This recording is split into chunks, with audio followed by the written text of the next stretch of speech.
Buenas tardes. Quiero invitarlo a que abra su Biblia en segunda carta a los Corintios, capítulo 7, versículo 1. Segunda Corintios 7, 1. Vamos a continuar con nuestra serie El temor de Dios. Este sería el tema número 11 y se titula Perfeccionando la santidad en el temor de Dios. Perfeccionando la santidad en el temor de Dios. Y vamos a leer este texto que va a ser nuestro versículo de estudio. Dice así: así que, amados, puesto que tenemos tales promesas, limpiémonos de toda contaminación de carne y de espíritu, perfeccionando la santidad en el temor de Dios. En este versículo el apóstol Pablo estaba enseñando a los corintios, pero también nos incluye a nosotros, a los cristianos de todas las épocas, a vivir una vida limpia delante de Dios, a caminar en santidad todos los días de nuestro peregrinar en esta tierra. Entonces vamos a estudiar este versículo y vamos a ver qué Dios tiene para nosotros en esta tarde. Pongan sus ojos ahí en el versículo, 2 Corintios 7:1, y vamos a estudiarlo. Y vamos a ver 3 puntos allí principales. Dice así: así que, amados, puesto que tenemos tales promesas. Aquí surge una pregunta: ¿a qué promesas se refiere el apóstol? Para saber a qué promesas se refiere el apóstol, nosotros tenemos que ir al contexto anterior del texto. ¿Cuál sería el contexto anterior del texto? El capítulo 6, por lo menos, ¿no? Ese es el contexto anterior. Y ahí vamos a encontrar que Pablo se refería concretamente a 7 promesas que Dios nos hace para los que somos sus hijos. Vamos al contexto anterior y vamos a ver el capítulo 6 en el versículo número 14. Desde allí lo vamos a tomar. Y vamos a encontrar aquí esas promesas a las que Pablo se refiere, puesto que tenemos tales promesas. Dice 2 Corintios 6, 14. No os unáis en yugo desigual con los incrédulos, porque ¿qué compañerismo tiene la justicia con la injusticia? ¿Y qué comunión la luz con las tinieblas? ¿Y qué concordia Cristo con Belial? ¿O qué parte del creyente con el incrédulo? ¿Y qué acuerdo hay entre el templo de Dios y los ídolos? Porque vosotros sois el templo del Dios viviente, como Dios dijo. Y a continuación menciona las 7 promesas a las que se refiere en nuestro texto de estudio. Número 1 dice, como Dios dijo, habitaré. Esa es la promesa número 1. Significa que Dios iba a morar en nuestro ser interior, que Dios iba a quedarse con nosotros. Qué bendición, ¿no? Saber que Dios mora en nosotros. Eso es algo que excede a todo conocimiento, a todo entendimiento. Pero eso es exactamente lo que significa, que Dios iba a morar dentro de nosotros. Jesús habló de que Él y el Padre vendrían y harían morada en nosotros, habitación. Cuando dice habitaré, habla que se quedará a vivir en nuestro corazón. ¿Dónde vive Dios? En nuestro corazón. Esa es la primera promesa. La promesa número 2 dice, y andaré entre ellos. Esta frase andaré en el griego significa andar alrededor de. En este caso, Dios no solo iba a estar dentro de nosotros, sino que también iba a estar alrededor de nosotros, protegiéndonos, guiándonos, consolándonos, enseñándonos, etcétera, cuidando nuestros pasos. Esa es la promesa número 2. La promesa número 3 dice, y seré su Dios. No todos los seres humanos tienen el privilegio de tener al Dios de la Biblia, al que se revela en la Biblia, como su Dios. Hay muchos dioses en el mundo, pero solo hay uno verdadero, que es el Padre de nuestro Señor Jesucristo. El Padre fue revelado a través de la vida de Jesucristo. Y Él ofrece ser nuestro Dios. Entonces, si tenemos al Creador del universo como nuestro Dios, ¿podrá hacernos falta algo? No, tenemos todo. Y número 4, ellos serán mi pueblo. Ahora, si usted se fija en el contexto, habla de no unirse en yugo desigual, no andar en justicia y luego en la injusticia, no caminar en la luz y luego te vas a las tinieblas. Andas con Cristo y luego sales de aquí y te vas a comer y empiezas a leer el diario y dices, vamos a ver qué dice mi horóscopo hoy. Dices, ¿cómo? O sea, ¿qué comunión tiene Cristo con Satanás?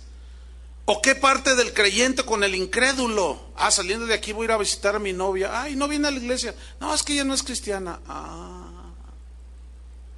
¿Y qué acuerdo hay entre el templo de Dios y los ídolos? Entonces las promesas son para aquellos que son templos del Espíritu Santo, que son templo de Dios. Entonces Él habitará, andará en medio de nosotros, será nuestro Dios y nosotros seremos su pueblo. No toda la gente es pueblo de Dios. Y promesa número 5, en el versículo 17, dice, por lo cual, porque Él promete habitar, andar, ser nuestro Dios y nosotros su pueblo, por lo cual salid de en medio de ellos. ¿Quiénes son ellos? Los no creyentes. Salid en medio de ellos y apartaos, dice el Señor, y no toquéis lo inmundo, y yo recibiré. Ahora, salid en medio de ellos significa salid de sus prácticas que ellos hacen. Porque en la misma carta Pablo le escribe a los mismos corintios y les dice, yo no les escribí que ustedes se alejaran de los fornicarios, adúlteros de este mundo. En tal caso es necesario salirse del mundo, lo cual es imposible. Lo que Pablo está enseñando es que nosotros no debemos de andar en la misma clase de vida que ellos andan. ¿Me explico? Por eso dice, salid en medio de ellos, o sea, de su entorno de vida, la clase de vida que ellos tienen. Y luego dice en el versículo 17, ahí está la quinta promesa, y yo os recibiré. ¿Por qué Dios recibirá a los que se apartan de lo inmundo? ¿Por qué? Porque Él no tolera ni puede habitar enfrente de Él el pecado. Y la promesa número 6 está en el versículo 18.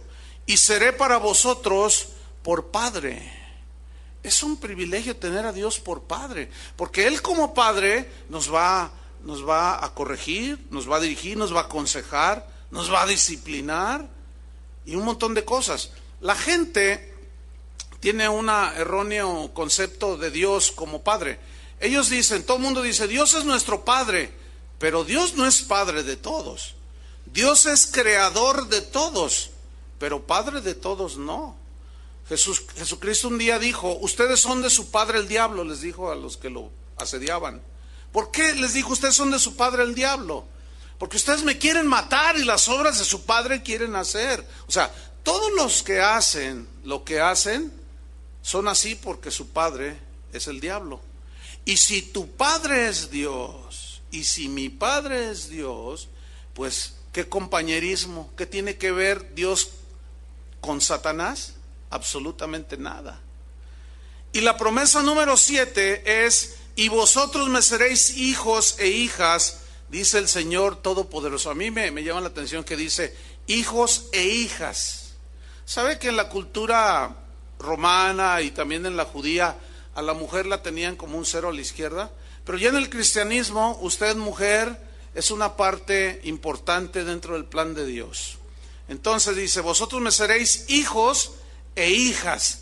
Ahora fíjese lo que dice el Todopoderoso. ¿Cuántos son hijos de Dios? Bueno, ok. 7 promesas. ¿Sí? Ahora vamos al texto que estamos estudiando. Puesto que tenemos tales promesas, ¿sí? Ese es el texto que estamos nosotros estudiando. Entonces ya vimos cuáles son esas promesas. Ahora vamos a 2 de Pedro 1:7. Usted debe poner una señal en 2 de Corintios 7:1, porque vamos a estar yendo, y 2 de Corintios 6, a esos dos versículos. Pero vamos a ver lo que Pedro dice sobre las promesas de Dios. Dice así: como todas las cosas que pertenecen a la vida y a la piedad nos han sido dadas por su divino poder, mediante el conocimiento de aquel que nos llamó por su gloria y excelencia, por medio de las cuales, gloria y excelencia, nos ha dado, ¿qué nos ha dado? Preciosas y grandísimas, ¿qué? Promesas. ¿En qué consisten esas promesas? ¿Para qué nos fueron dadas? Fíjate, para que por ellas, o sea, las promesas, llegaseis a ser participantes de la naturaleza divina, habiendo huido de la corrupción que hay en el mundo a causa de la concupiscencia. Mira, cuando tú recibiste a Jesucristo, te arrepentiste de tus pecados, fueron lavados con la sangre de Cristo. En ese momento tú naciste de nuevo. En ese momento Dios puso su naturaleza dentro de ti. Somos partes de su naturaleza. En vista de eso, al borrar nuestros pecados, limpiar nuestros pecados, Él lo que desea, estaba en su corazón, era alejarnos a todos del pecado. Por eso dice, habiendo huido de la corrupción que hay en el mundo. O sea, aquí significa, habiéndolo sacado de la corrupción del pecado. Pero acuérdense, que estamos en el mundo, pero ¿qué? Ya no somos del mundo. ¿Qué significa eso? Estamos en el mundo porque somos seres humanos. Y estamos rodeados de gente que no cree. Estamos en el mundo, pero no somos del mundo. ¿Qué significa no somos del mundo? Significa que ya no vivimos como vivíamos antes, que ya no vivimos como viven los que no conocen a Dios.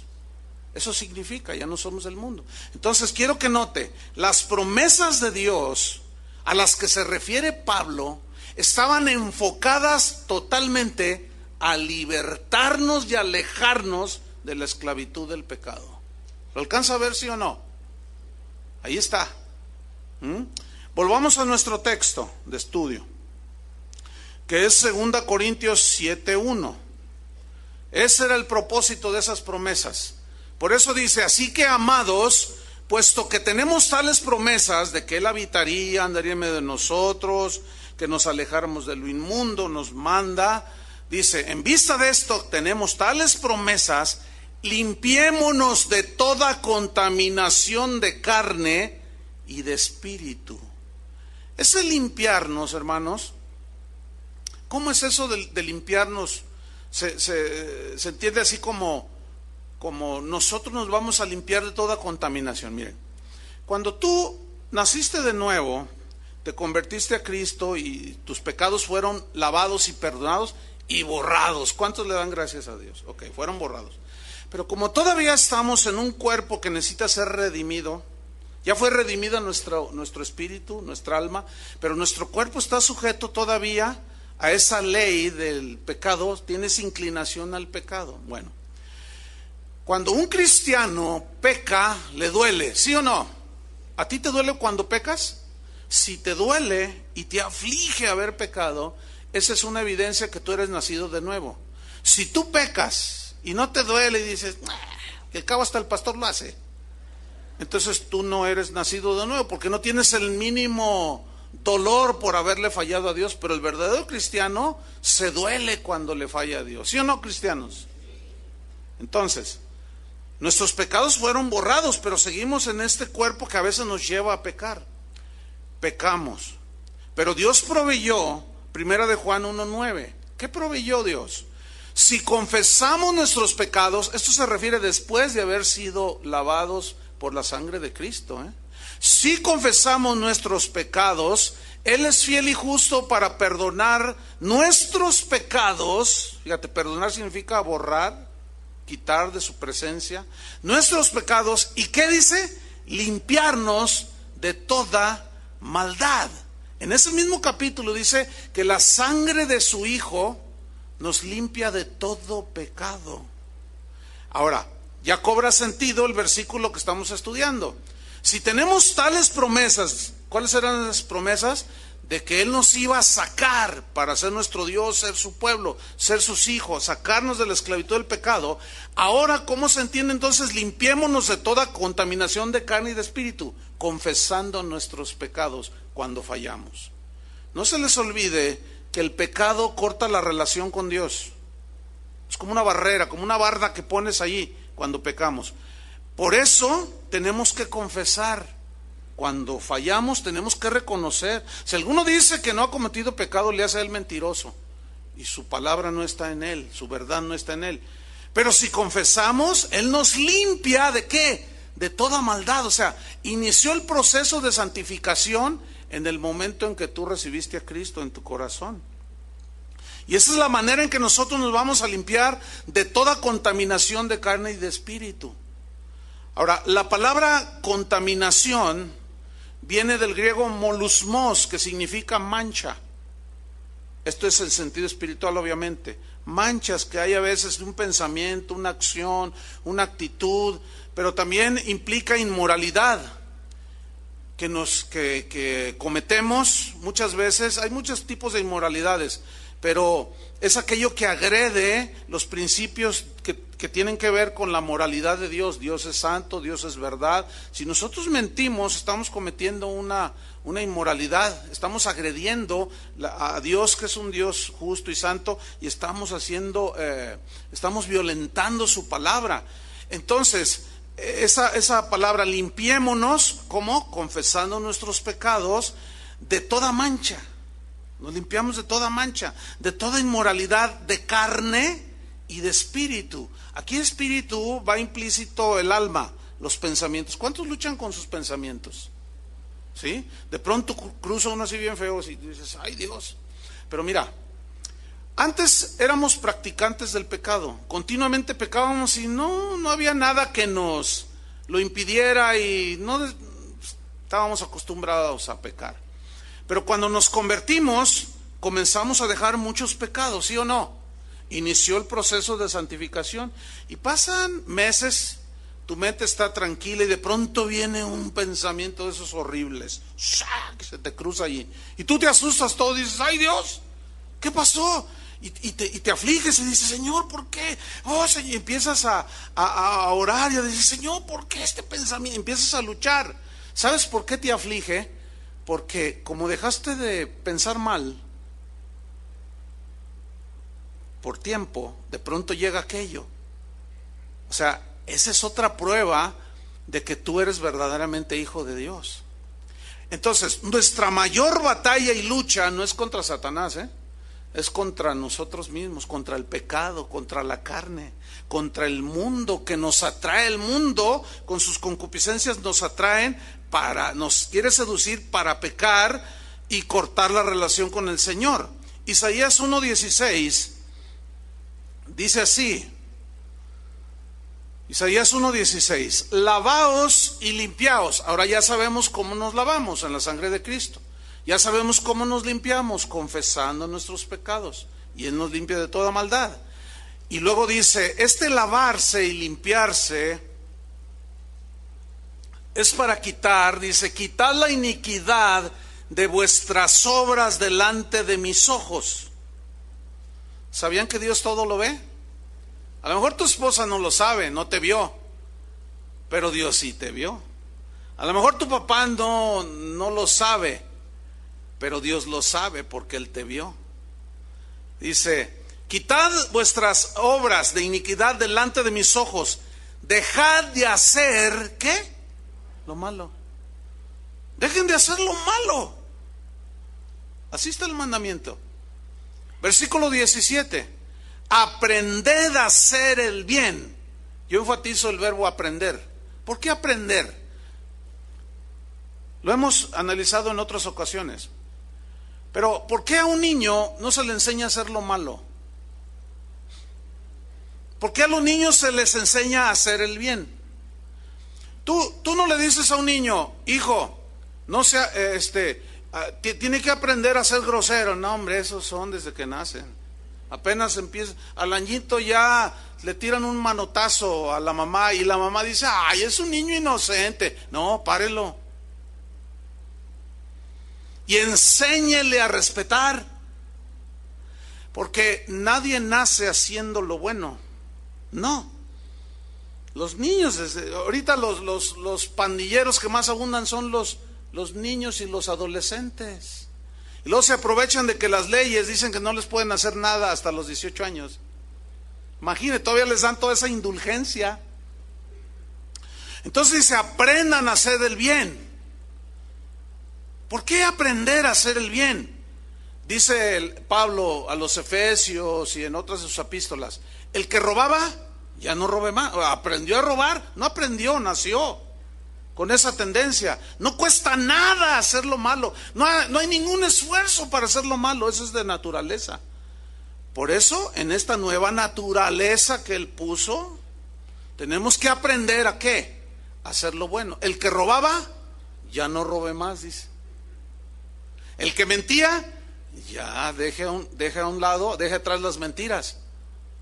El que cometía fraude, deje de vivir esa vida. El que era un adúltero, deje esa práctica. ¿Están comprendiendo? Ok. Aprended a hacer el bien. Dice, buscad el juicio. Esa palabra buscar significa una búsqueda afanosa de hacer las cosas correctas, con buen juicio, con equidad. Y luego dice, restituid al agraviado, haced justicia al huérfano, amparad a la viuda. Todo eso se aprende a hacer.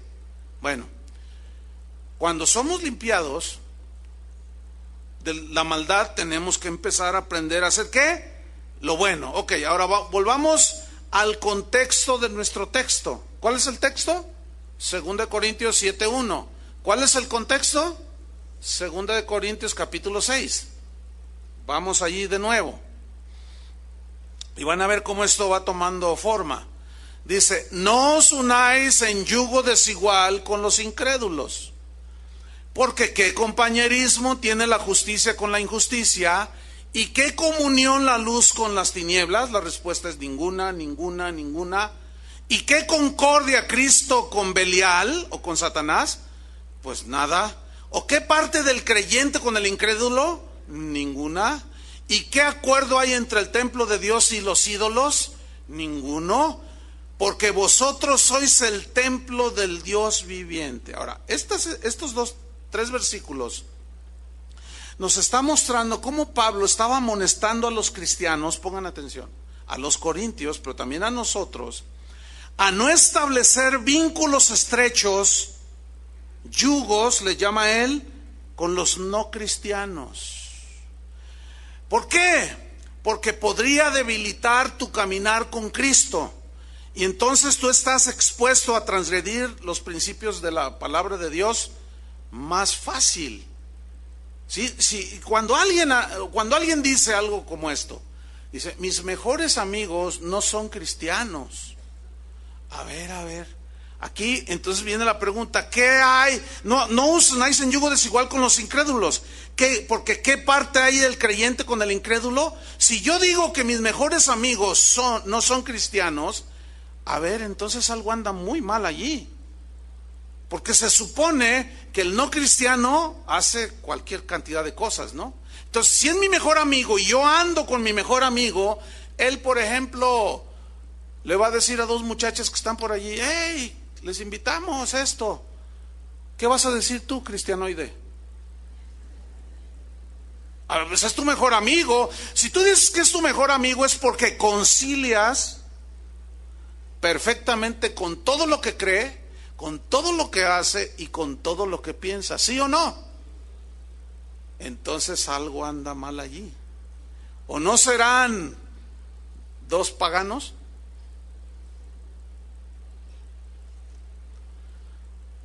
No. Pablo dice, no estrechen vínculos profundos con los no cristianos. ¿Por qué? Miren, vamos a a Tito. En primer lugar, vamos a Tito, capítulo 2, versículo 11. Tito 2, 11. Ahora, ¿eso significa que no vamos a hablar con los no cristianos? Por supuesto que no. O sea, vamos a acomodar todo en su debido orden.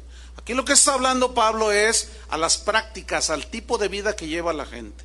Vamos a ver Tito 2:11. Dice así: porque la gracia de Dios se ha manifestado para salvación. Yo quiero subrayar salvación. Ahora, ¿salvación de qué? De la condenación del infierno.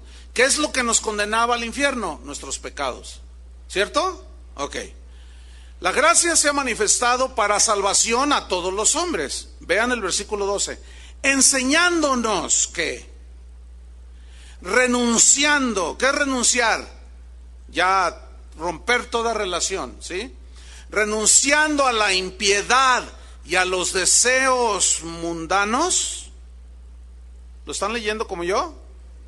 Vivamos en este siglo o en este mundo sobria, o sea, en tus 5 sentidos, justa, de una manera íntegra, correcta, agradando a Dios y piadosamente. Piadosamente significa siguiendo a Dios todos los días de nuestra vida. Si somos pueblo de Dios, si no, pues no. Así de fácil. Versículo 13. Aguardando la esperanza bienaventurada y la manifestación gloriosa de nuestro gran Dios y Salvador Jesucristo. Aquí se refiere a la segunda venida de Jesús, quien vendrá por los que le aman. ¿Cuántos le aman? Vendrá por sus hijos, los que se apartaron de todo eso. Y Él es su Padre, Él es nuestro Dios, nosotros somos sus hijos, somos su pueblo. Y Él va a venir solamente por su pueblo. Ok. Fíjate el versículo 14. Quien se dio a sí mismo por nosotros para redimirnos. Esta palabra, redimirnos, significa rescatarnos. ¿Para rescatarnos de qué? De toda iniquidad. Todo lo que tiene que ver con la maldad, con todo lo que es pecado. Para rescatarnos de toda iniquidad y purificar. Fíjate, rescatarnos. Pagó el precio, borró nuestros pecados de toda iniquidad y purificar para sí un pueblo propio. Él quiere que nosotros seamos para Él solamente. ¿Sabían que Él es un Dios celoso? No son los celos humanos, es un celo santo. Y decía Pablo, yo los celo con celo de Dios. Y Dios dice, no tendrás dioses ajenos delante de mí, porque yo soy un Dios fuerte y celoso. ¿Sí? Entonces, para purificar para sí un pueblo propio, celoso de buenas obras. Y les voy a decir por enésima vez lo que significan buenas obras. Pero primero les diré lo que no son buenas obras. No son buenas obras, o sea, no se refiere a las buenas obras que nos enseñaron cuando éramos niños. Que nos decían, mira, tú todas las mañanas vas a tener que hacer tus buenas obras del día. Si ves a una viejita que va a pasar ahí por el periférico, a la mitad del periférico, tú le ayudas. Entonces, ya le ayudas, ya hiciste tu buena obra. ¿Se acuerdan de eso? Ya hice mi buena obra del día, tu buena obra del día. Y todo el día hiciste 450 malas. Bueno, así estábamos, ok. Pero no, ese es el contexto de las buenas obras. A eso no se refiere buenas obras. Tampoco se refiere a darle una limosnita, por el amor de Dios, al que está allí en silla de ruedas. No, porque eso también lo puede hacer un ateo. Eso también lo puede hacer un asesino. También lo puede hacer un narcotraficante y un Z. ¿Sí o no? Le puede dar una moneda a un pobre, puede ayudar a una viejita a pasar, pero matar a 25. No, a eso no se refiere buenas obras, mis queridos hermanos. Quítense eso de la cabeza. Buenas obras significa un estilo de vida diferente al que teníamos antes de ser cristianos. A eso se refiere un pueblo celoso de caminar con Dios de una manera recta, limpia, en santidad. A eso se refiere buenas obras. Entonces, Dios quiere que seamos fieles en nuestra conducta, en nuestro testimonio ante los incrédulos. ¿Te rodean los que no son cristianos? Sí, están por todos lados. Y no debemos comprometer nuestra fe con yugos desiguales, con alianzas personales y aún de negocios, Te voy a explicar algo de eso. No podemos seguir consintiendo el pecado. ¿Por qué? Porque Él dijo, porque vosotros sois el templo del Dios viviente. Por eso, esa es la razón. Ahora, ¿cómo hacer entonces, por ejemplo? Porque la gente a veces pregunta, bueno, sí, pero todavía no entiendo, pastor, ¿cómo es que estoy en el mundo pero no soy del mundo y que me aleje de lo inmundo y todo? Y luego preguntan, por ejemplo, dicen, mis padres cumplieron 25 años de casados, hicieron una comida, pero como ninguno es cristiano, pues no voy a ir. No, a ver, espérame, no hay que confundir las cosas.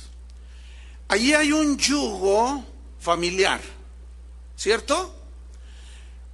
Acuérdense que Jesús tenía una familia.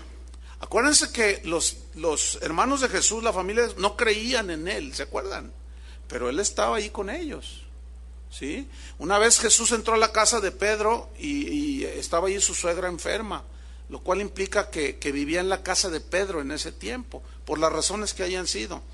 Y entonces vemos a un Pedro teniendo una convivencia, digámoslo así, con la mamá de su esposa, porque Pedro era casado, ustedes saben eso, ¿no?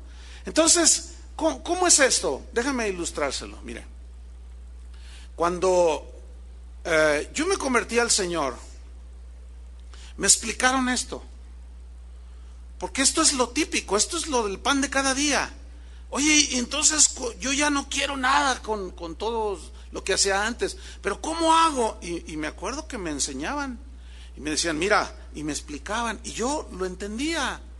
Entonces se presentan las primeras oportunidades, no, pues que se casa el primo, que los abuelos cumplen 500 años de casados, entonces pues hicieron una birria o hicieron un pozol, hicieron una comida. Entonces, como es la familia, escuchen bien, la familia, ahí hay un yugo familiar.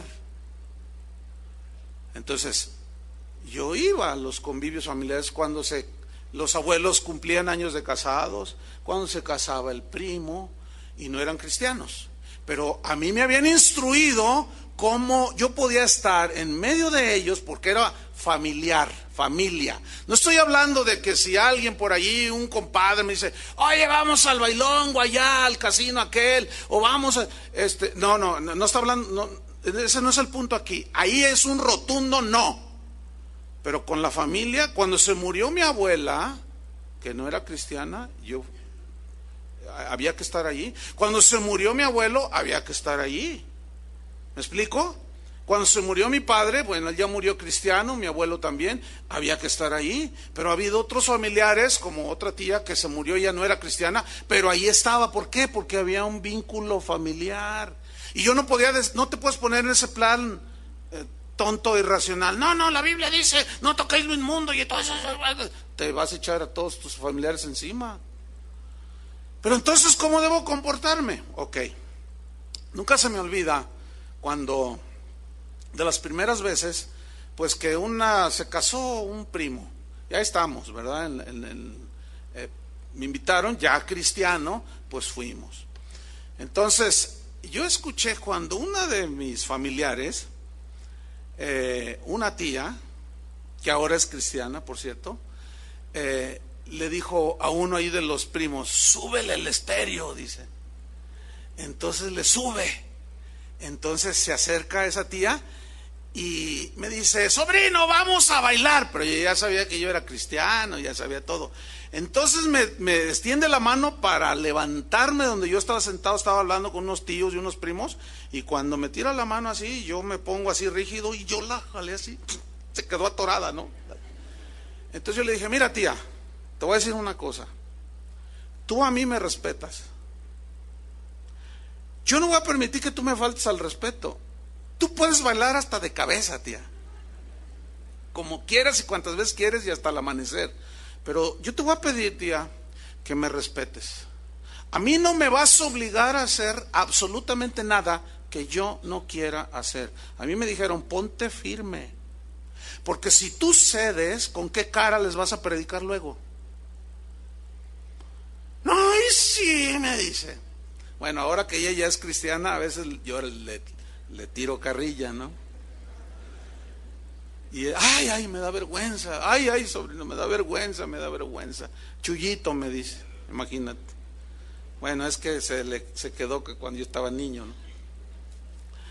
Entonces, Después, en esa misma fiesta, un tío, yo vi que agarró una botella de vino y llegó y traía 2 vasos.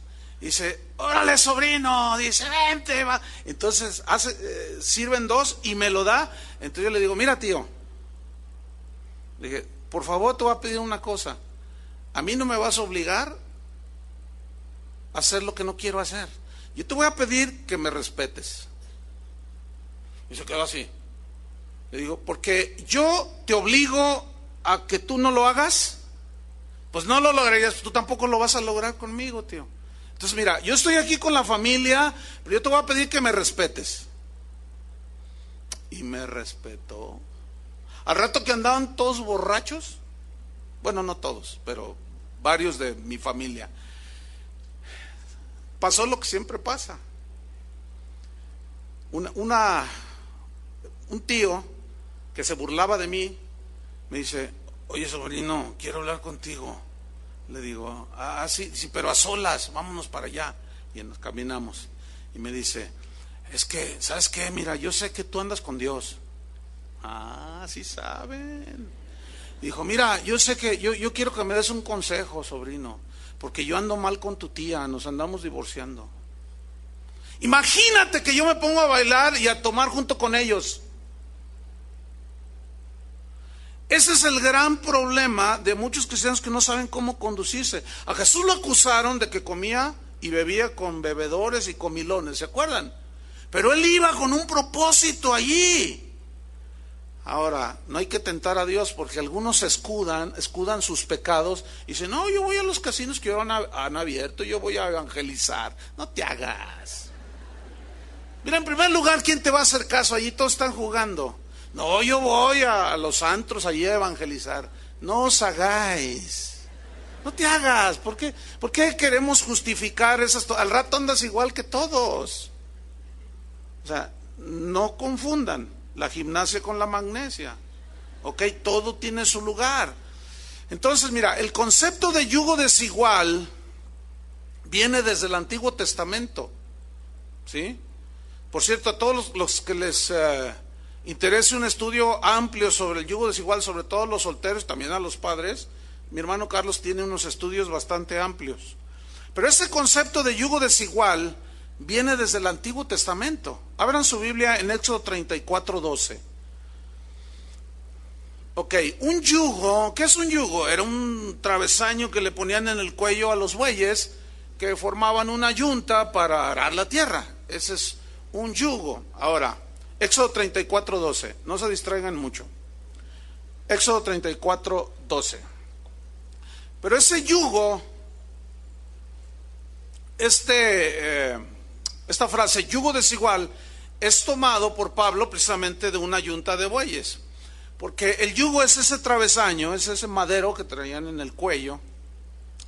Pero todos los campesinos sabían que para tener una yunta de bueyes efectiva, los bueyes tenían que reunir ciertas características similares. Es decir, si el buey pesaba 500 kilos uno, el otro tenía que ser más o menos de su peso, 450, 515, no menos. ¿Por qué? Porque se le iba a cargar al más débil y al más bajito, se le iba a cargar el trabajo. Entonces no iba a rendir igual. Entonces los bueyes tenían que ser más o menos de la misma estatura, más o menos del mismo peso, de la misma edad, ¿sí? En cuanto a las relaciones personales, tiene que haber esa similitud. ¿Me explico? Claro, yo sé que aquí ya nos meteríamos en un asunto un poco a discusión, porque por ejemplo, conozco parejas que llevan buena relación. Por ejemplo, se casó a los, 55 años y ella tenía 25. Bueno, yo cuando trato un asunto así, yo sí le hago ver a la muchacha, le digo, oye, es que en el amor, yo todos esos argumentos los entiendo, los conozco. Pues es que, yo la amo y yo lo amo y aquí qué, o sea, ¿hay algún mandamiento? No hay. Y de hecho, aquí en la congregación hay algunos que que funcionan muy bien. Pues eso me da gusto, pero sí les hago ciertas reflexiones para que no los tomen desprevenidos. Porque le digo, mira, ok, ¿cuántos años tienes tú? No, pues 50. Y ella, 25, le dobleteas. Es un ejemplo nada más. Le sacas la mitad. Entonces, mira, cuando tú tengas 60, ella va a tener, ¿cuántos vas a tener tú? No, pues 35. Oh. Cuando tú tengas 70, ¿cuántos vas a tener tú? 45. Vas a estar en la mero apogeo de la vida y ya vas a estar cuidando a tu abuelito. Ya no es, o sea, esas cosas yo sí las menciono cuando aconsejo, pero no les impido. Les digo, nada más tienes que estar bien consciente que en 15 años te vas a hacer anciano o vas a entrar en... ¿Tú estás dispuesta a cuidarlo? Tuvimos aquí un matrimonio que él le llevaba por mucho. Ellos llegaron ya casados así, ¿sí? Y él, que rondaba, cuando ellos llegaron aquí, rondaban los 65. Ella andaba como en los 35, era una cosa, pero tenían unos hijos bien hermosos y su relación era muy buena. Por X razones se casaron, ¿verdad? Y llegaron ya casados, cristianos aquí, se congregaron aquí. Pero nunca se me olvida cuando él a los 65 empezó a tener muchos problemas. Le dio un infarto, luego le dio una embolia y ya no trabajaba y ella tenía que trabajar. Entonces un día hablé con los dos y con ella y le dije, oye, ¿cómo te sientes? Dice, mire pastor, dice, cuando yo me casé con él, el pastor, el que era nuestro pastor, nos advirtió de esto.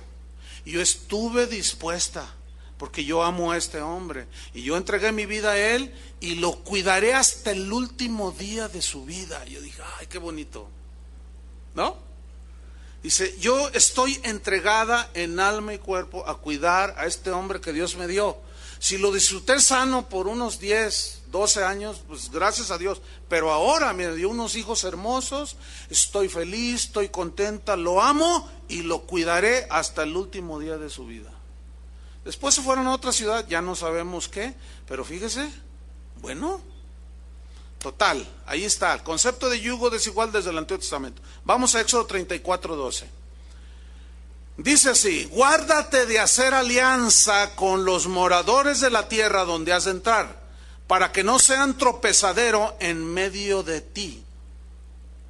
Mira, dice, guárdate, cuídate de hacer alianza. Alianza aquí en el hebreo significa hacer pacto, hacer una promesa, hacer un compromiso. Fíjate, pacto, un matrimonio es un pacto, ¿sí o no? Y es un compromiso que tú adquieres. Entonces dice, no hagas pacto, ni promesa, ni compromiso con los moradores de la tierra donde has de entrar. Es decir, ellos iban a entrar a la tierra prometida, pero allí iba a haber paganos que adoraban ídolos, que tenían prácticas espantosas, pecaminosas que Dios aborrecía. Dice, no hagas pacto con ellos para que no sean tropezadero en medio de ti. La palabra tropezadero viene del hebreo mokesh, que significa, escúcheme bien, en primera instancia significa lazo para atrapar animales. Y es la idea de un caballo salvaje, un animal al cual se le tira con un lazo, lo prenden, luego lo amarran. Esa es la idea. Dice, no hagas alianza con aquellos a donde vas a ir a vivir, para que no te atrapen como un animal y te dejen esclavo sin libertad. También significa gancho para la nariz. ¿Han visto las películas donde están los esclavos con una argolla aquí en la nariz? Eventualmente les pasaban un hilo y de ahí los jalaban. Es una parte muy sensible, muy dolorosa. Y era símbolo de esclavitud, o sea, que no te pongan gancho y te esclavicen. Porque eso te limita. También significa caer en una red. También significa ruina.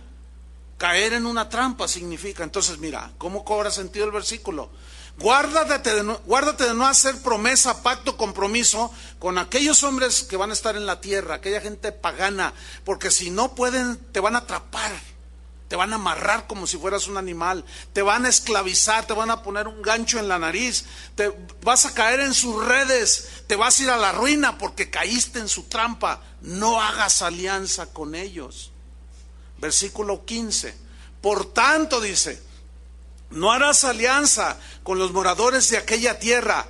¿Por qué? Porque fornicarán en pos de sus dioses. O sea, eran idólatras. Dice, y ofrecerán sacrificios a sus dioses. Y te invitarán. Ahí está. Y comerás de sus sacrificios. O tomando de sus hijas para tus hijos. Y fornicando sus hijas de los paganos en pos de sus dioses. Harán fornicar también a tus hijos en pos de los dioses de ellos. ¿Ven? Fíjense qué extraño es esto. Pero es de 100 casos, 99, por decirlo de esa manera, es más la influencia que produce el no cristiano que el cristiano. Normalmente cuando un cristiano se casa con una no cristiana, el cristiano termina yéndose. O al revés, cuando una cristiana se casa con un no cristiano, ella termina fuera de la comunidad, de la iglesia. Y al rato ya está haciendo todas las cosas que hacía. ¿Por qué? Porque es más fácil hacer lo malo que lo bueno. Por eso dice, no hagas alianzas de ese tipo. Y a veces hay que pagar un precio. ¿Saben que hay hermanos nuestros en Cristo allá en la región de Chiapas que pagan alto precio por mantenerse y no contaminarse con los ídolos? Ustedes saben cómo es en los pueblos aquí en México y en toda Latinoamérica, que tienen un patrón o patrono, el santo patrono. Entonces ellos ya saben que los cristianos no participamos de esas cosas. Y a veces las autoridades religiosas y civiles se confabulan y van a las casas de los cristianos y le dicen, la cooperación para la fiesta de la santa patrona. ¿Saben qué hacen la gran mayoría de ellos? Eso es algo que debemos reconocer a nuestros hermanos.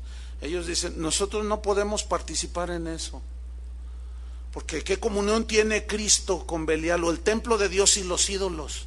Pero eso a muchos de ellos les ha costado la vida, hermanos, Los apedrean, los corren de los pueblos, no les venden comida. Han asesinado a muchos hermanos nuestros. ¿Por qué? Por pagar un precio. Esos son pueblo de Dios, hermanos. Entonces, fíjate, Dios le dice a Israel, no te harás alianza, no te confabularás con ellos. En Jueces 3, versículo 1, busque Jueces 3:1. Ahí vamos a ver algo tremendo. Ahí vamos a ver cómo Dios probó a Israel o a los hijos de Israel con paganos para ver si lo habían de amar o no. Jueces 3:1. Y lo mismo sucederá en este caso con los solteros. Dios va a permitir que un hombre no cristiano se te acerque y te baje las estrellas, la luna y todo lo que hay allá arriba. ¿Y qué vas a hacer, mujer? O tú, cristiano, Dios va a permitir que se atraviese allí, puede ser en tu trabajo, en tu escuela, allí una vecina, una muchacha que te atrae, una mujer que te atrae, y Él va a permitir. ¿Qué vas a hacer? Bueno, vamos a ver Jueces 3:1. Estas pues son las naciones que dejó Jehová para probar con ellas a Israel. O sea, las dejó a propósito, ¿para qué? Para probar a Israel. A todos aquellos que no habían conocido todas las guerras de Canaán, solamente para que el linaje de los hijos de Israel conociese la guerra, para que la enseñasen a los que antes no la habían conocido. Y luego los menciona. Dejó a los 5 príncipes de los filisteos. Dejó en la tierra a todos los cananeos, a los sidonios, los heveos, todos eran idólatras paganos, eran terribles, que habitaban en el monte Líbano, desde el monte de Baal Hermón hasta llegar a Hamat. Y fueron para probar con ellos a Israel, para saber si obedecerían los mandamientos de Jehová que él había dado a sus padres por mano de Moisés. Así los hijos de Israel habitaban entre los cananeos, heteos, amorreos, fereceos, heveos y jebuseos. Todos estos simbolizan a todos los paganos, asesinos, homosexuales, lesbianas, ladrones, secuestradores, de todo lo que tiene que ver con el paganismo y con la vida de pecado. Todo eso simbolizan todos estos feos. Bueno, escúchame bien. Cuando tú sales, te subes al tren, vas rodeado ¿de qué? De puros jebuseos, amorreos, filisteos. Y uno que otro hermanito ahí que te encuentres. ¿Sí? Llegas a la escuela y estás rodeado de jebuseos, de fereceos, de amorreos. Llegas a la escuela, llegas a la oficina, vas en la calle, donde quiera. Es más, hasta aquí puede haber algún feo. Ahí están rodeados, ¿sí? ¿Por qué? ¿Por qué Dios permitió eso? ¿Saben por qué? Ahí te lo dice, para probar a Israel.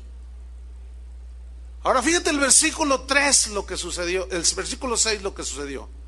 Y tomaron de sus hijos, de sus hijas, por mujeres. Y dieron sus hijas a los hijos de ellos y terminaron todos sirviendo al Señor. Así dice. Se lo voy a poner un ejemplo. Ahí está la cristiana. Pues le anda hablando en el trabajo le anda hablando un hombre que no es cristiano. Entonces lo ve y dice, luego pide consejo. Pastor, fíjese que pues ahí en donde yo trabajo hay un hombre, es muy buen hombre, es bien trabajador y dice todas las cualidades que tiene el jebuseo. Entonces, y pues me está pidiendo que sea su novia. ¿Y qué le vas a decir? Hermanos, es que es un buen hombre, y te lo insisten. Entonces, ¿qué les dice uno? Mira, la Biblia ya te dice, no os unáis en yugo desigual con un incrédulo. ¿Qué tiene que ver el creyente con un no creyente? Ok, no hace caso y se casa, ¿sí? La muchacha. Entonces, tienen su primer bebé. Bueno, antes de tener el primer bebé, pues ella dice, el domingo vamos a la iglesia. No, tu iglesia. Dice, no, vámonos a patinar. Dice, no, patinar, no, hay que ir a alabar al Señor, es el día del Señor. No, pues vete tú, si bien le va. Y así se la pasa. Entonces, oye, pues vamos a una fiesta, le dice él. Y ella, ¿a dónde me vas a llevar? Pues te voy a llevar a un antro que acaban de abrir. No, pero tú sabes que a mí no me gustan esos lugares. ¡Qué aceda eres! Y empieza. ¿Sí? Ahora, ¿qué sucede? Ella termina cediendo a todo lo que él le propone o quiere hacer. Pero luego llega el niño, el primer bebé. Entonces ella le dice, te voy a contar la historia de David. Entonces llega el jebuseo de tu marido. Dice, mira, déjate de esas tonterías. Ay, sí, que se lo tragó una ballena a Jonás. Puras fábulas, puras cosas de gente ignorante, retrógrada y necia. No me ofendas. Este es lo que dice la palabra de Dios, y la palabra de Dios es lo que Dios ha dicho. A mí no me vengas con eso. Pues yo le voy a enseñar a mi hijo, tú le dices. Yo le voy a enseñar el temor de Dios. Uy, sí, cómo no, ¿verdad? Entonces dice, bueno, tú le vas a enseñar el temor de Dios, yo le voy a enseñar a que se haga hombre. Y después de 2-3 años llegan.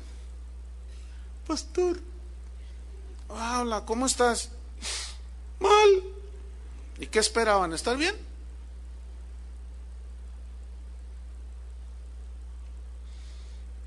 El otro día, pues alguien se me acercó y me dice, pastor, pues mire, yo iba a la iglesia, así me dijo. Yo antes iba a la iglesia, no dijo venía, iba a una iglesia cristiana. Pero pues por allí a los 16, pues embaracé a una muchacha ahí de la iglesia. Y pues me casé con ella y duré un mes. ¿Y? No, pues luego me hice a otra. Y pues también le hice 2 niños. Pero con esa no me casé. Ah, ¿y luego? No, pues luego me encontré una mujer y me casé con ella y tuve otros hijos. Pero luego estando con ella, pues la engañé con otra, que también tuvo un hijo. Ah, no, yo le digo, ¿cuántos años tienes? Y me dice, 28. Este parece camión 1980, bien correteado. Entonces me dice, no, pastor, mi vida es un desastre, me dice. Y ahora con la que verdaderamente me enamoré, dice, me quería casar, pero pues se me presentó la oportunidad y la engañé.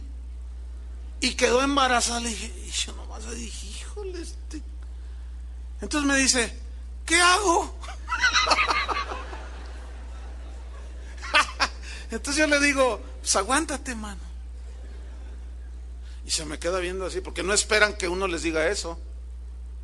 Le dije, aguántate, enfrenta todos tus errores, porque tú dijiste del inicio de la plática que ya ibas a la iglesia, o sea que tú sabías que fornicar era pecado. Tú sabías que casándote con una no cristiana no era la voluntad de Dios. Tú sabías que adulterar no es la voluntad de Dios. ¿Qué puedo hacer? Enfrenta todos tus problemas. No te puedo decir más. ¿Qué te puedo decir? Le dije, bueno, hay algo importante que te quiero decir. Necesitas pedirle perdón al Señor. Necesitas reconocer todos tus pecados. Entonces dice, no, pues eso sí, quién sabe. Dice, porque pues yo no creo que Él quite los pecados. Imagínate, ¿qué le dices ya? Imagínate, dice, pero ayúdeme. No, pues ¿cómo? Ya me lo sacaba a mi 45, le dije, toma, date un tiro, de una vez vete al infierno. Oye, de que uno, a veces uno se queda así y dice, ay Dios, hay cada persona, pero ¿saben una cosa? Yo pude ver algo. Toda esa confusión que tenía esta persona es producto de ¿qué creen? Del pecado, de lo que justamente Cristo vino a liberarnos. ¿Entienden? Por eso los yugos desiguales no son voluntad de Dios ni lo serán jamás. Pero también hay yugos, hay varios, pero yo nomás voy a mencionar otro. Un cristiano empresario y que se asocia con un no cristiano y ponen un negocio y los dos invierten dinero. Entonces, no, ¿y qué vamos a hacer esto? ¿Y qué vamos a hacer lo otro? ¿Y qué vamos a hacer para allá? Entonces echan a andar la empresa. Entonces un día el fereceo o el filisteo llega con el cristiano y le dice, oye, tenemos en puerto un contrato que vamos a ganar muchos dólares. Ah, sí, no me digas, ¿qué es? No, pues esto. Ah, pues adelante. Dice, no, pero hay que darle 100,000 pesos a aquel cuate para que nos suelte el contrato. ¿Qué le vas a decir, cristianoide? O bíblicamente, desde el punto de vista de la Biblia, ¿qué le debería de decir el cristiano? A ver, díganlo. Que no. La pregunta es, ¿le dirá que no? Eso les contaré el próximo domingo. ¿Le va a decir que no? ¿Ustedes creen que le diga que no? Bueno, cabe la posibilidad de que si es un cristiano, pero miren, ya de entradas, hizo una alianza de ese tipo con uno que no es cristiano, pues ¿qué esperaba? Que se comportara bien honesto, bien recto. Entonces el otro dice, no, mira, es que así son las cosas aquí. Tú sabes que no tranza, no avanza. Entonces hay que dar un dinero para que nos den el contrato. Le vamos a dar 100,000, pero nos vamos a ganar 1,000,000. ¿Cuánto? Dice el cristiano. 1,000,000 nos va a dejar de ganancias. Entonces empieza el cristiano, ay Señor, ¿qué hago, Dios mío? Ay, por el amor de Dios. Y ya empieza, ¿verdad? Entonces, si el cristiano dice, no, yo no estoy de acuerdo que ese tipo de prácticas se hagan en nuestro negocio. Entonces va a decir, oye, pues vamos a ir a la quiebra, aquí las cosas así son. Y tú le vas a decir, no, Así son porque lo hemos permitido, pero yo no tolero la corrupción y no vamos a dar nada. Si no nos dan el contrato, ni modo, ya vendrán otros. No, no, y empieza el pleito. ¿Entiende? Ese es otro yugo desigual. Yo conozco, he tratado casos de cristianos que hacen alianzas de negocios con otros no cristianos, siempre han terminado mal. Por obvias razones, sus principios son diferentes, sus metas son distintas, por lo tanto es un yugo desigual. Uno jala para acá y otro jala para acá. Y termina aquello y pierden dinero y todo. Ahora, también hay que tener cuidado de hacer alianzas con cristianos, porque a veces ya no sale uno ya no sabe uno si sale peor. Y como me dijo una vez una persona, traía un proyecto muy interesante y me lo comentó de algún negocio. Le dije, oye, está bien interesante. Le dije, mira, busco un socio, un hermano. Y yo le estaba queriendo explicar cómo debía de ser ese socio. Me dijo, no, pastor, no, yo no hago alianzas con nadie más que con Dios. Echó a andar el negocio y Dios lo ha bendecido. Bueno, son casos específicos. Entonces, los yugos desiguales y las mezclas, miren lo que producen. Vamos a Levítico 19:19. Mire, los yugos y las mezclas que son desiguales producen esterilidad, muchas consecuencias negativas, y por eso Dios las prohíbe. ¿Por qué? Porque al tener diferentes metas, pues aquello nunca va a salir bien. Levítico 19:19. Mire qué versículo, Cuando lo tengan, digan ya. Dice, mis estatutos guardarás. No harás ayuntar tu ganado con animales de otra especie. Tu campo no sembrarás con mezcla de semillas. Y no te pondrás vestidos con mezcla de hilos. En este versículo encontramos 3 mandamientos que hablan acerca de no mezclar. ¿Sí? De no mezclar. El número 1 es, no harás ayuntar tu ganado con animales de otra especie. ¿Por qué? Todos sabemos que el cruce de un caballo con un asno da lugar a un ¿qué? A un mulo o a una mula. Y este mulo y esta mula, ¿cómo es? Estéril, no se reproduce. La razón es porque el asno y el caballo son de diferente especie. Y al cruzarse se produce una esterilidad. No son de la misma especie, son distintas especies. Ahora, ustedes investiguen eso, no puedo explicarles todo el asunto, pero por ejemplo, fíjate, es decir, que no son dos razas de una misma especie, no, son 2 especies diferentes. Pero inclusive yo estaba investigando y por allí leí algo de que el rinoceronte tiene que ver algo con el asno. Pues hágame usted favor, ¿no? Y ahí nos vamos. Pero a fin de cuentas, esto ya nos meteríamos en más profundo en eso. No es el caso. Lo que sí dice, lo que sí es evidente es eso, que tú cruzas un caballo con un asno y sale un mulo que no se puede reproducir, ¿sí? Que es estéril. Bueno. Número 2, tu campo no sembrarás con mezcla de semillas. ¿Por qué? Mire, los estudiosos de los agrónomos y todas estas personas entendidos en el cultivo de la tierra, de los vegetales, la siembra, dicen que si se siembran diferentes tipos de semillas a la vez en un mismo campo, cuando brotan las hierbas, el polen que sueltan se mezcla y a la vez, más o menos así es el asunto. El fruto que producen no es un fruto como el que se espera, sino que según ellos dicen que es de inferior calidad, que su tamaño es menor, su sabor cambia, va variando y el valor nutritivo original disminuye. Aparte de que sembrar mezcla de semillas en un terreno perjudica la tierra, daña la tierra, se enferma la tierra. Eso ya es un hecho comprobado por la ciencia. Pero Dios les había dicho esto a los israelitas: no sembrarás con mezcla de semillas. ¿Por qué? Porque se inhibe. Así como dos animales de distintas especies nacen, las crías nacen estériles, aquí se inhibe el crecimiento, la calidad baja. Y el tercero es: no te pondrás vestidos con mezcla de hilos. En Deuteronomio habla: no mezclarás, no te pondrás vestidos de lana mezclados con lino.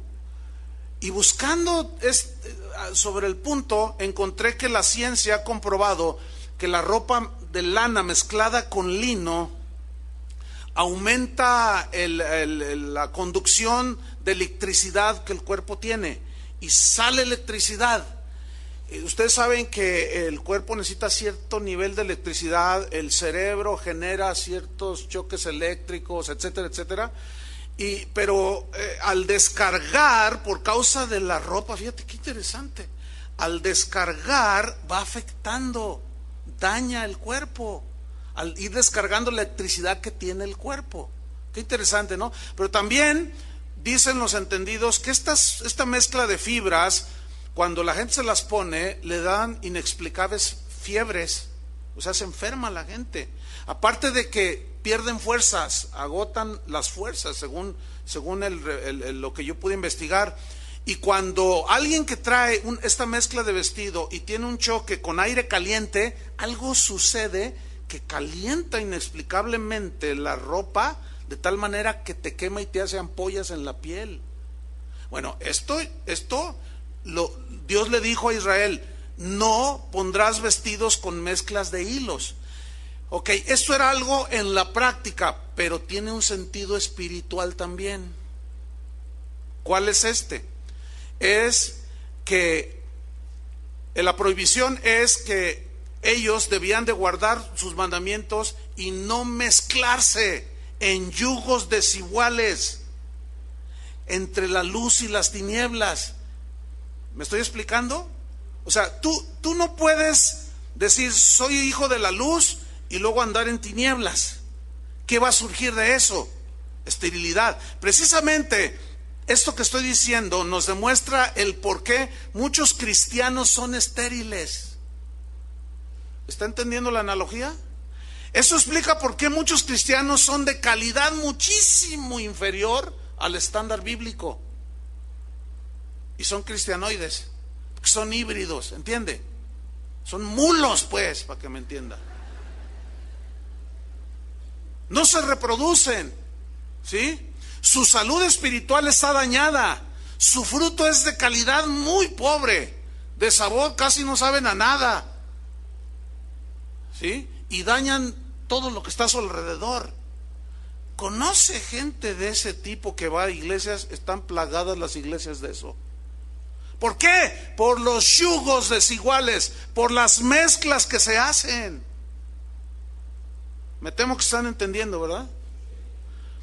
Estos principios nos demuestran también el por qué muchas iglesias son estériles, están estancadas, no salen de lo mismo. Siempre están buscando métodos, y siempre están igual. Hay iglesias que tienen 50 años de existencia, siempre están en campaña, siempre tienen los mismos 50. Y se les murió uno el sábado y ya bajó a 49. Y así están estériles, su calidad espiritual es de una calidad muy pobre. Se conforman con cualquier cosa, se conforman con cualquier falso profeta que llega allí, los engaña y les saca el dinero. Espiritualmente están dañados, son iglesias mulas, son estériles. ¿Por qué? Porque han mezclado lo santo con lo profano. Han metido el mundo a la iglesia. El otro día Toño me contaba de una familia que estuvo aquí por años. Se fueron a otra ciudad, dejaron de comunicarse, finalmente se saludaron, no sé ni cómo fue. Pero me contaba un Toño Ortiz. Dice: ¿te acuerdas de la familia fulana? Sí. Dice: fíjate, dice, ¿cómo está la cosa? Les pregunté: ¿y cómo están? ¡Ay, estamos tan felices! Estamos tan contentos de estar en la iglesia donde estamos. Pues qué bueno, les han de predicar el evangelio, pero bien, ¿verdad? Y dice: bueno, sí, pero ¿sabe qué es lo que nos gusta? Pues el pastor nos ha explicado que no tiene nada de malo irse a bailar. Es más, entre nosotros los hermanos hacemos bailes. Había de ver al pastor bailando con su esposa. Entonces Toño, que ya se entiende y discierne, le dijo: ¿y qué tipo de música bailan, hermana? ¿La última de Chuy García? ¿O la última de quién? ¿Con qué tipo de música bailan? Y le dijo: música del mundo, ¿verdad? Ok, vamos a analizar el punto. Música del mundo. ¿Para quién le gusta que baile? ¿Con qué música? Vamos a poner a la banda El Recodo. ¿Cómo se llama el tipo de baile que ellos hacen? No os hagáis. ¿Cómo se llama cuando ellos tocan? La quebradita, ya ve. Entonces, bueno, ese baile basta verlo 5 segundos para darse cuenta que tiene mucho de sensual. Y, o sea, nada que ver. Y dijo la hermana: y el pastor baila con su esposa. Ahora, imagínense al pastor bailando quebradita con la esposa.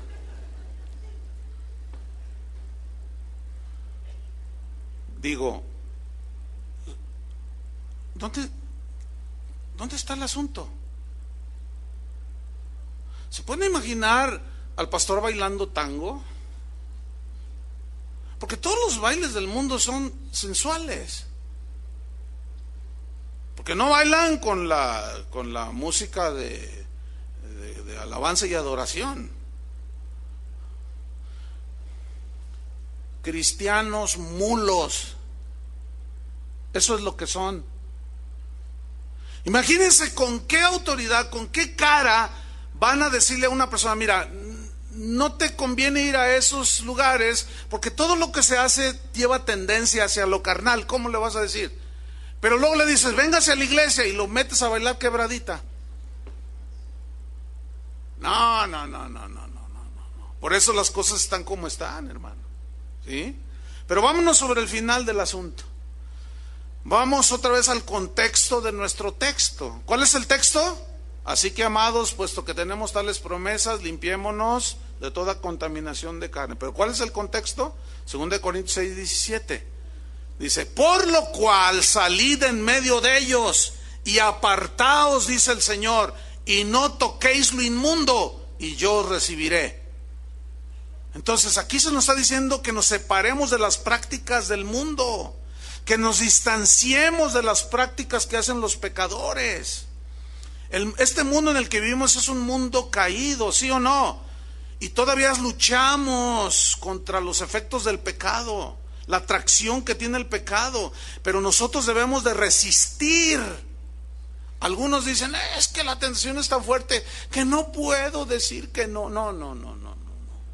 Yo te voy a decir lo que dice la Biblia en 1 Corintios 10:13. Dice: no os ha sobrevenido ninguna tentación que no sea humana, a menos que seas marciano, o lunático, o venusino, ¿verdad? No os ha sobrevenido ninguna tentación que no sea humana. O sea, tiene que ir acorde a la humanidad, a nuestras debilidades humanas. No, dice. Pero fiel es Dios. ¿Cuánto creen que Dios es fiel? Fiel es Dios, que no os dejará, no permitirá ser tentados más de lo que podéis resistir, pero permitirá que seamos tentados, pero no va a permitir más allá. ¿Por qué? Dice: sino que dará también juntamente con la tentación, ¿qué? La salida para que podáis resistir. Y la salida puede ser un simple no. La salida puede ser un simple clic en tu computadora. ¿Entienden? Un simple no a la mujer que se te está ofreciendo, o al hombre aquel que te está insinuando cosas. Un simple no. O a veces salir corriendo como José. Y en ese decir no al pecado es cuando opera la gracia. Porque cuando tú dices no, entonces algo surge dentro de ti y tú puedes resistir al pecado. Entonces, fíjate, limpiémonos de toda contaminación de carne y de espíritu, y terminamos leyendo el 2 Corintios 7:1, perfeccionando la santidad en el temor de Dios. Perfeccionando la santidad. ¿Qué significa? Significa dedicándonos cada día por completo a Dios, enfocándonos cada día en la obra de santificación, para mantenernos libres del pecado. Y si pecamos, lo confesamos al Señor y nos limpia, manteniéndonos limpios de todo lo que nos mancha, tanto en el cuerpo como en nuestra alma. Pablo dice: el mismo Dios de paz os santifique por completo, y todo vuestro ser, espíritu, alma y cuerpo, sea guardado como irreprensible para la venida de nuestro Señor Jesucristo. Porque Él vendrá por una iglesia como pura, limpia y sin mancha. Pero con esto terminamos. Ahora sí que cerramos con broche de oro. ¿Cómo se llama nuestra serie? El temor de Dios. Pero la pregunta es: ¿qué es lo que nos mantiene libres de pecado y de contaminación de carne y de espíritu? Perfeccionando la santidad. ¿Dónde? ¿Cómo? ¿Con qué? Con el temor de Dios. La Biblia dice: con misericordia y verdad se corrige el pecado, y con el temor de Jehová los hombres se apartan del mal. Que fue lo que hizo José, fue lo que hicieron los hombres de Dios, y cuando cayeron tuvieron un profundo arrepentimiento. Pero el temor de Dios nos aleja del pecado, hermanos. Miren, con esto termino. Si nosotros tuviéramos presente aquí continuamente que Dios todo lo ve, que Dios todo lo sabe, eso debería provocar en nosotros temor de hacer lo que hacemos. Porque puede ser que tu esposa no te vea, que tu esposo no te vea, tu papá no te vea, el pastor no te vea, las ovejas no te vean, qué sé yo. Podemos esconder muchas cosas, pero si no tenemos la conciencia de que Él nos ve, ante Él nada se esconde, de que Él nos oye lo que decimos, y aún conoce nuestros más íntimos pensamientos, eso debe de producir temor. Y ese temor es el que nos va a alejar ¿de qué? Del pecado, hermanos. Ese temor te alejará de la mujer ajena, te alejará de decir no a la droga, te alejará de decir no a tantos pecados que nos han hecho sufrir en toda nuestra vida. ¿Sí o no, hermanos? Puesto que tenemos tales promesas, limpiémonos de toda contaminación de carne y de espíritu, perfeccionando la santidad en el temor de Dios. Oremos. Señor, pon tu temor en nosotros. No podemos, Señor. Tu temor es como una vacuna que inhibe el ser contagiados. Tu temor es como una espada aguda que cuando viene el enemigo a asaltarnos, esa espada aguda lo puede agredir. Tu temor es como el agua pura, Señor, que limpia la suciedad. Llénanos, Señor, de tu temor. Tu sangre preciosa nos limpie de todo pecado. Ayúdanos, Señor. Ten misericordia de nosotros. Ayúdanos, Señor. Pon tu temor dentro de nosotros, de nuestro corazón, para que tu temor nos aleje de la iniquidad, de la maldad. Como José, que tuvo temor de ti. Como tantos y tantos hombres que sí eran débiles, pero tuvieron grandes victorias en contra de la maldad y del pecado. Tenemos tentaciones de todo tipo, Señor. Hay la tentación a caer en amargura, en resentimientos, en odios, en robar, tomar lo que no es de nosotros, en cometer inmoralidades sexuales y de todo tipo. Las tentaciones están allí. Estamos rodeados de gente que practica todas esas cosas. Ayúdanos, Señor, guárdanos de la maldad de este mundo. Pero nosotros tenemos que refugiarnos bajo tu amparo, bajo tus alas. Infunde, Señor, tu vida en nosotros.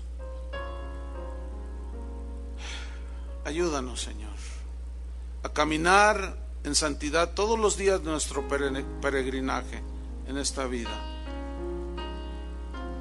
Señor, yo te pido por aquellos que están teniendo batallas y luchas muy fuertes, y están a punto de deslizarse, están a punto de aceptar un noviazgo que no apruebas y un matrimonio que mucho menos lo aceptarías tú. Oramos por ellos, Señor, por los que están haciendo negocios y están siendo tentados a violar las leyes, a promover la corrupción. Señor, fortalécelos en este tiempo de prueba, que sepan decir no, darles la fuerza, Señor, y la gracia. Ayúdanos, Señor, no nos sueltes de tu mano. Nosotros no nos soltaremos de tu mano, Señor. Enséñanos a caminar. Perfecciónanos, Señor. Y el que empezó la buena obra en nosotros, la terminará. El que empezó la buena obra, la perfeccionará hasta el día de Jesucristo. Señor, ayúdanos a caminar en santidad. Y cuando nos ensuciamos, tu sangre preciosa nos limpie de todo pecado. En el nombre de Jesús te lo pedimos, Señor. Amén. Que Dios les bendiga, hermanos.